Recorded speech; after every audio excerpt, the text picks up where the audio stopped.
ത്രിതല പഞ്ചായത്തുകളിലെ ആ ഇലക്ഷൻ്റെ ഫലത്തിൻ്റെ തൊട്ട് പിന്നാലെ ഞാൻ പറഞ്ഞു, തകർച്ചയൊന്നുമല്ല, തകർച്ചയല്ല ഇത്. പക്ഷേ ജനങ്ങൾ ഒരു മുന്നറിയിപ്പ് തന്നു ഞങ്ങൾക്ക്. ആ മുന്നറിയിപ്പ് ഉപയോഗിച്ച് വാക്കിയതാണ്, സ്നേഹപൂർണ്ണമായ മുന്നറിയിപ്പാണ്.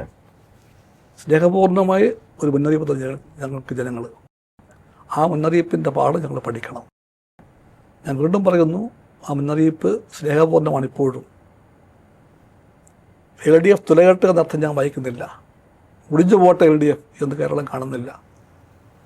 ഇപ്പോഴും കേരളത്തിൻ്റെ മനസ്സിനറിയാം, പ്രതീക്ഷിക്കാൻ, ആശ്രയിക്കാൻ അവസാനത്തെ ഒരു അത്താണി ഈ ഇടതുപക്ഷം തന്നെയാണെന്ന് അവർക്കറിയാം. കേരളത്തിൻ്റെ പൊതുബോധത്തിനറിയാം.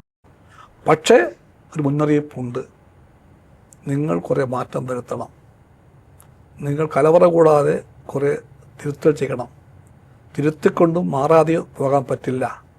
അങ്ങനെ എന്തൊക്കെ മാറണം അതൊക്കെ മാറണം, ശൈലികൾ മാറണം, വ്യക്തികളുടെ പ്രസ്ഥാനത്തിൻ്റെ, മുന്നണിയുടെ, പാർട്ടികളുടെ എല്ലാം, കമ്മ്യൂണിസ്റ്റ് പാർട്ടി അടക്കം, പിന്നെ പ്രവർത്തന ശൈലിയിലോ പെരുമാറ്റ രീതിയിലോ ജനബന്ധത്തിലോ ഒക്കെ വരുത്തേണ്ട മാറ്റങ്ങളെല്ലാം വരുത്തണം.